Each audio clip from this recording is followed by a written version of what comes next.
Hi hello welcome to post 360. నేను మీ మురళీ రాపల్లి. కూటమి ప్రభుత్వం కక్ష సాధింపు చర్యలో భాగంగా పాపం కాపులను కూడా భాగస్థులను చేసుకుంటూ వెళ్తుంది. ఎందుకంటే ముద్రగడ పద్మనాభం పైన ఉన్నటువంటి కోపమో తెలియదు, జగన్మోహన్ రెడ్డి గారు కాపులకి దగ్గర అవుతున్నారనే బాధతోనో తెలియదు. నిజం చెప్పాలంటే కాపులకి ఇస్తాన్న సంక్షేమాన్ని ఇవ్వకపోగా, కాపుల్ని బీసీలో చేరుస్తామని చెప్పి చేరకపోగా, ఇప్పుడు కాపులపైనే తిరిగి కక్షపూరితమైనటువంటి చర్యలకి దిగజారటం అనేది చాలా బాధాకరం అంటూ నిన్న మనం ఒక వార్త చేశాం. నిజం చెప్పాలంటే కాపులు అనేవారు గతంలో వాళ్ళని బీసీల్లో చేరుస్తానంటూ చెప్పినటువంటి చంద్రబాబు నాయుడు గారి పైన కోపంతోనో లేదంటే ఎందుకు చేర్చాలని అడుగుతూనో తునిలో యూత్ అంతా కలిసి చేస్తున్నప్పుడు నిరసనల సెగలతో రగిలిపోయినటువంటి కాపులు అక్కడ ఒక ట్రైన్ ని కాల్ చేయడం జరిగింది. ఓకే, అదే ట్రైన్ కాల్ చేయడాన్ని ఎవరు హర్షించరు, అది గ్యారంటీగా తప్పే. అయితే ఈ కేసు అప్పట్లోనే 2023లో జగన్మోహన్ రెడ్డి గారు వచ్చిన తర్వాత ఆ కేసుని తుని రైల్వే కోర్టు కొట్టేయడం జరిగింది. దానికి సంబంధించిన ఆధారాలు, దానికి సంబంధించిన డాక్యుమెంట్స్ అన్ని జగన్మోహన్ రెడ్డి గారు కాపులకి అన్యాయం జరిగితే ఎందుకు అంటూ వాటిని క్లియర్ చేయడం జరిగింది.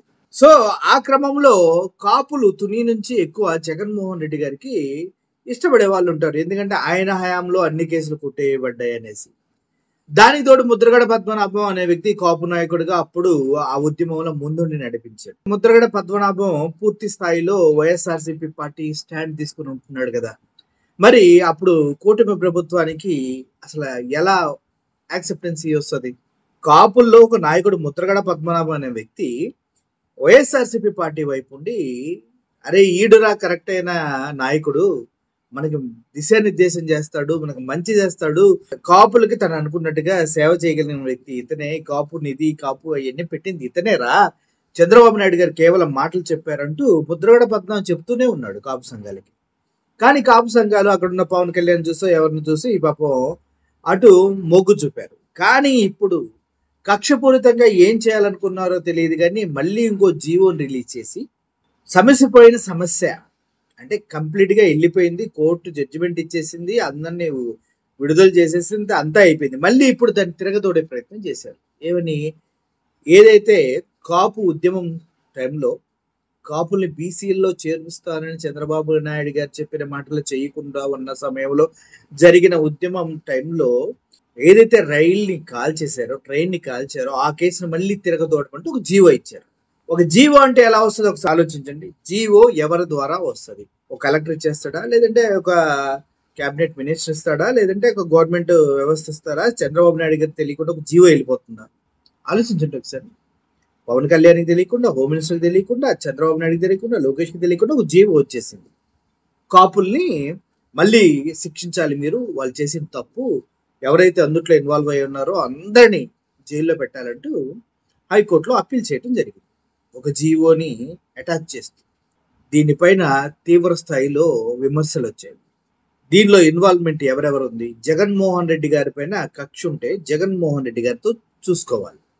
కాపులు ఏం చేశారు? మధ్యలో వాళ్ళపైన కొట్టేసిన కేసును మళ్ళీ తిరగదోడాల్సిన అవసరం ఏముంది? నిజం చెప్పాలంటే ఇది జగన్మోహన్ రెడ్డి గారి పైన, కాపు సంఘాల పైన కలిపి జరిగిన కుట్ర. దీంట్లో అందరూ ఉన్నారు, రాజకీయ నాయకులంతా. ముఖ్యంగా చెప్పాలంటే సీఎం గారు, చంద్రబాబు నాయుడు గారు, లోకేష్ గారు, పవన్ కళ్యాణ్ గారు, అదేవిధంగా హోమ్ మినిస్టర్ గారికి తెలియకుండా ఈ జీవో పాస్ అయిందా అంటే ఎవ్వరు నమ్మరు. నిజంగా వాళ్ళకి తెలియకుండా జీవో ఒకటి బయటకు వచ్చిందంటే జీవో బయటకు రావడం అంత ఈజీ కాదు కదా. సో ఓవరాల్ గా ఒక జీవోతో కాపులు మొత్తాన్ని అణచివేసే ప్రయత్నం చేశారు. ఇప్పుడు మళ్ళీ అది బూమరాంగ్ లాగా తిరిగి మొహానికి వచ్చి తగలగానే ఆ జీవోని బేషరతుగా క్యాన్సిల్ చేస్తూ వచ్చారు. అసలు జీవో ఇచ్చింది ఎందుకోసం, జీవో క్యాన్సిల్ చేసింది ఎందుకోసం?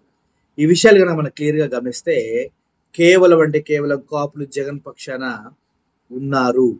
ముఖ్యంగా తునిలో కాపులు జగన్ పక్షాన ఉన్నారు. వాళ్ళందరినీ భయపెట్టి కేసు మళ్ళీ ఓపెన్ చేస్తున్నారంటే కాళ్ళ బేరానికి వచ్చి అయ్యా చంద్రబాబు నాయుడు గారు, అయ్యా కూటమి ప్రభుత్వం మమ్మల్ని క్షమించండి అని కాలబేరానికి వస్తారనుకొని స్టార్ట్ చేసినటువంటి ఈ కుట్రపూరితమైనటువంటి చర్య అన్ని సంఘాలు ఏకతాటిపైకొచ్చి చంద్రబాబు దాష్టిక పాలన అంటూ ముక్తఖండంతో గర్జించిన వెంటనే ఆ జీవోలన్నిటిని క్యాన్సిల్ చేయడం జరిగింది. అంటే మిమ్మల్ని తన్నైనా కూడా కాళ్ళ దగ్గరికి తెచ్చుకునే ప్రయత్నం జరిగిందా? భయపెట్టి ఉచ్చబోయించే ప్రయత్నం జరిగిందా?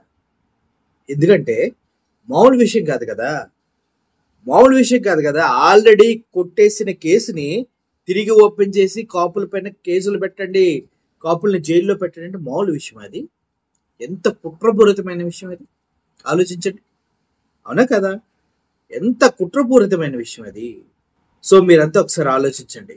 రాష్ట్ర వ్యాప్తంగా పరిస్థితులు ఇంతే దారుణంగా ప్రతిరోజు దిగజారుతూనే ఉన్నాయి. కాబట్టి ప్రతి ఒక్కరు జాగ్రత్తగా ఉండాలి. ఎవరిపైన ఎప్పుడు కేసు గవర్నమెంట్లు ఎటు నుంచి ఎటు పెడతాయో ఎవరికి తెలియదు. కోర్టులైతే అమ్మనాభూతులు తిడుతున్నాయి.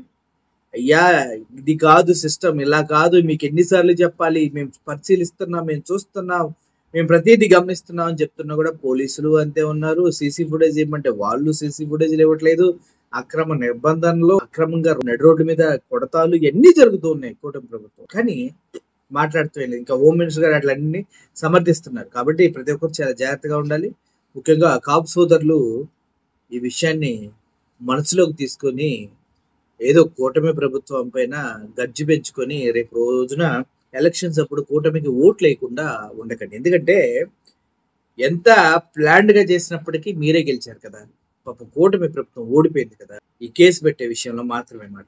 సో కాపు సోదరులకి నా విజ్ఞప్తి ఒకటే, దయచేసి దీన్ని మనసులోకి తీసుకోకండి. రేపొద్దున ఎలక్షన్ టైంలో దీన్ని మనసులోకి తీసుకొని కూటమి ప్రభుత్వానికి వ్యతిరేకంగా మీరు ఓట్లు వేయకండి. అసలు ఓట్లు వేయకండి అని చెప్పడానికి నేనెవరిని లేకని ఓట్లు వేసే ప్రయత్నాలు చేయకుండా ఉంటే మంచిదనే అనుకుంటున్నాను. ఒకవేళ నిజంగా ఇదే కనుక మీరు మనసులోకి తీసుకొని కూటమి ప్రభుత్వానికి ఓట్లు వేయకుండా ఉండాలని కాపులు ఎవరైనా అనుకుంటే మాత్రం టీడీపీ గవర్నమెంట్ జీవితంలో అధికారంలోకి రాలేదు. అక్కడ పవన్ కళ్యాణ్ ఉన్నా ఎవడున్నా. ఎందుకంటే పవన్ కళ్యాణ్ ఉన్నప్పుడే మీ పైన కుట్ర జరిగింది. పవన్ కళ్యాణ్ కాపుల్ని కాపాడుకుంటా అని చెప్పి ఓట్లు దండుకొని ఇప్పుడు నోరు మూసుకొని కూర్చోలేదా? అంటే కాపులు అంతా చేతకాని వల్ల మీరు ఎందుకు మీ నాయకుడిని ఎన్నుకుంది? ఇట్లాంటి అక్రమ కేసులు మళ్ళీ రీఓపెన్ చేసి మిమ్మల్ని జైలుకి పంపించడానిక? నోరు కూడా మెదపలేదు పవన్ కళ్యాణ్, అర్థం చేసుకోండి. సో మీకు ఎవడు మంచి చేస్తాడో ఎవడు చెడు చేస్తాడో కనీసం విజ్ఞత కలిగి ఆలోచించి రేపొద్దున నిర్ణయాలు తీసుకోవాలని పాపం ఆలోచించారు. Thank you for watching this video. Murali sending of. Thank you so much.